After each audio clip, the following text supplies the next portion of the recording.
Da li vi verujete svom mozgu? Da li verujete srcu, plućima, bubrezima? Da li vi verujete da će vaši bubrezi jednostavno bez ikakvih vaših instrukcija, prigovora i smernica raditi svoj posao svakog dana onako kako je potrebno? Pluća takođe svakog dana udisati, izdisati, skupljati se, širiti se, baš onako kako treba. I da će vaše srce raditi baš onom brzinom kakvom treba da radi, i ne samo to, nego da će i pritom mnoge druge funkcije obavljati.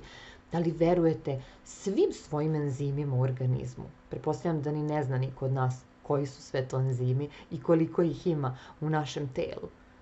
Ali načelno mi imamo poverenja u celo naše telo. Telo samo po sebi ima inteligenciju za sebe.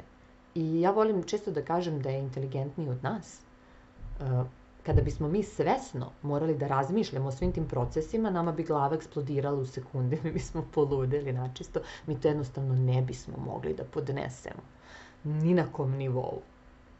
Međutim, kada je učenje u pitanju, a to je jedan misaoni proces, ali tako, i tu je mozak negde glavni akter, jedan od glavnih aktera, međutim, interesantno je da nas baš tu sabotira neko drugi, a to je naročito podsvesni deo uma.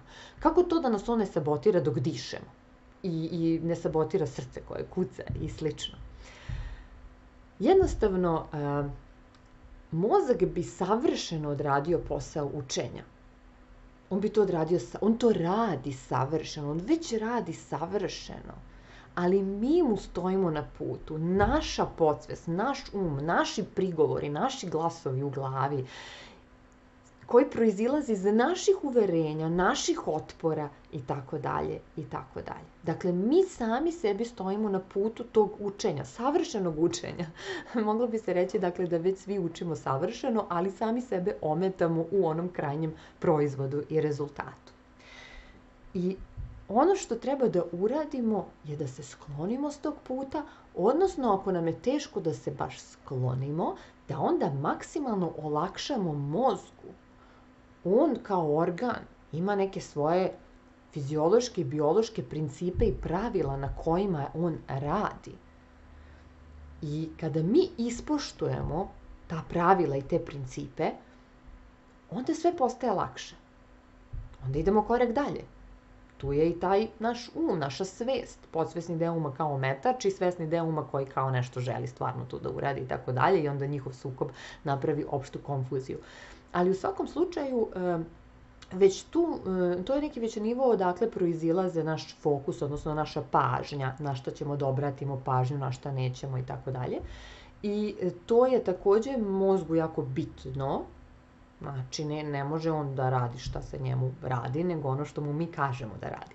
Ali to što mu mi sa svesnog nivoa kažemo, sad ja otvaram lekciju tu i to čitam, to mačku o rep. Bitno je gde je naša pažnja. On sluša našu pažnju, a ne nas, ono što smo mi sa svesnog nivoa izgovorili ili pomislili ili zamislili. Jel' tako?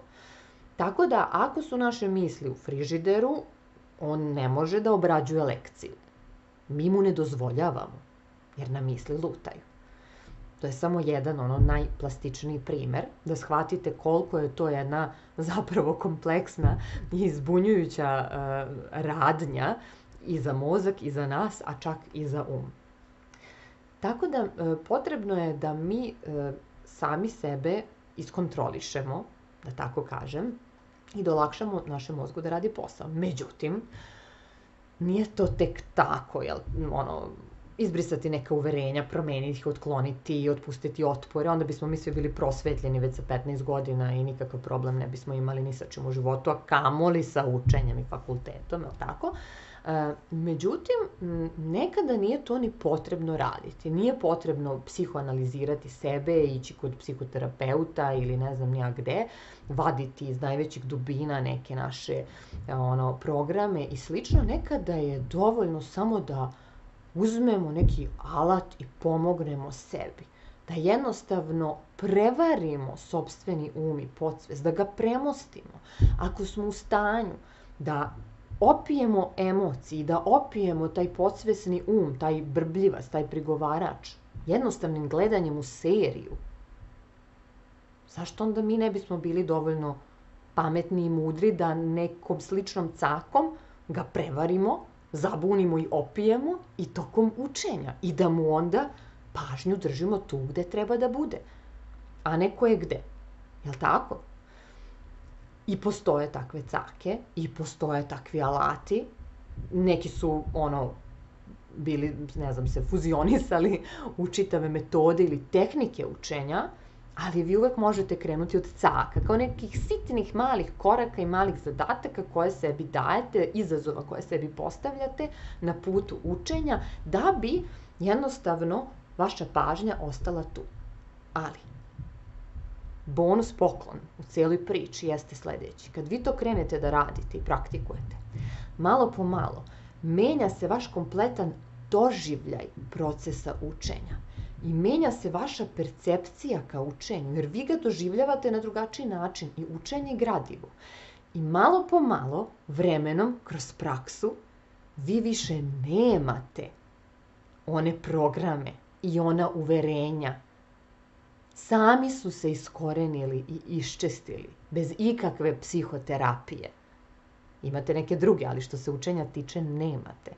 Samom akcijom, znači primenom nekih caka, korak po korak, vi menjate svoju percepciju učenja, samim tim jednostavno teče taj proces kroz vas i doživljavate lakoću učenja. Kada učenje teče lako, kad nemate otpore, pamćenje postaje sve bolje i bolje. Znači, diže se na jedan već zavidni nivo, gde vi i pri prvom čitanju, odnosno prvoj toj analizi lekcije, možete izuzetno velik broj informacija da zapamtite. I gde vi toliko već umete da uronite u to gradivo, da kad ga interpretirate, zvučite kao da je to znanje zaista sada vaše, jer i postaje vaše. Postaje vam toliko već realno i opipljivo da ga zaista možete vrteti, okretati kako želite i raditi s njim šta želite. I vi zapravo tu, na tom putu, na taj način, konačno postajete ekspert u oblasti koju izučavate.